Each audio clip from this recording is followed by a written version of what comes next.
बोल सियापति रामचंद्र की, पवन सुत हनुमान की,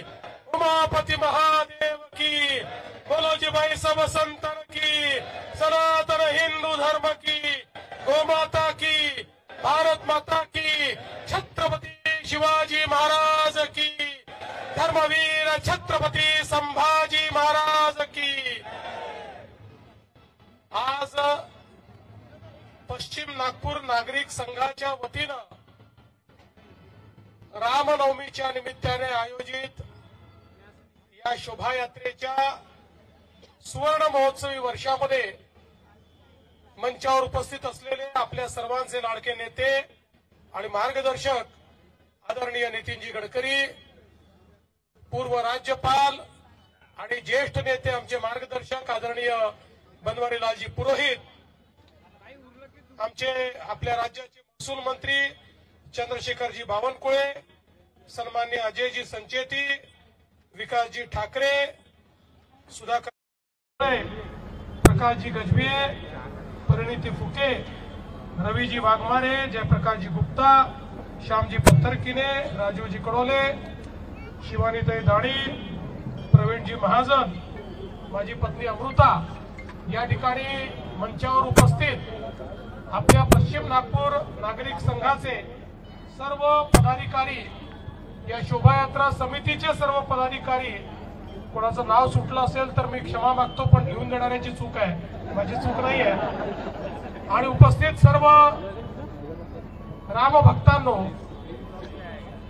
मी आपल्या सर्वांना श्री रामनवमीच्या अतिशय मनापासून शुभेच्छा देतो।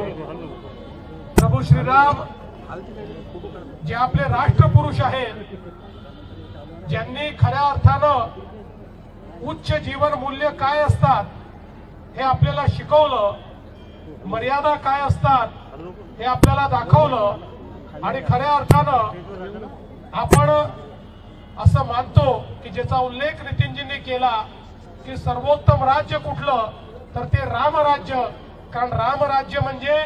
भेदभाव विरहित राज्य, रामराज्य म्हणजे सत्याचा विचार करणारं राज्य, आणि रामराज्य म्हणजे प्रत्येक व्यक्तीला अधिकार देणारं राज्य। अशा प्रकारचं राज्य स्थापन करण्याची आपल्या सर्वांची मनीषा असते, आणि म्हणूनच प्रभू श्रीरामांची आराधना आपण सगळे करतो। खऱ्या अर्थानं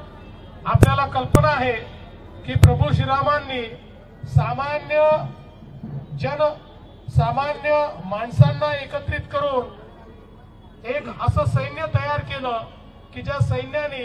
असुरी शक्तीचा विनाश केला, आणि त्यातनं प्रभू श्रीरामांनी आपल्याला सांगितलं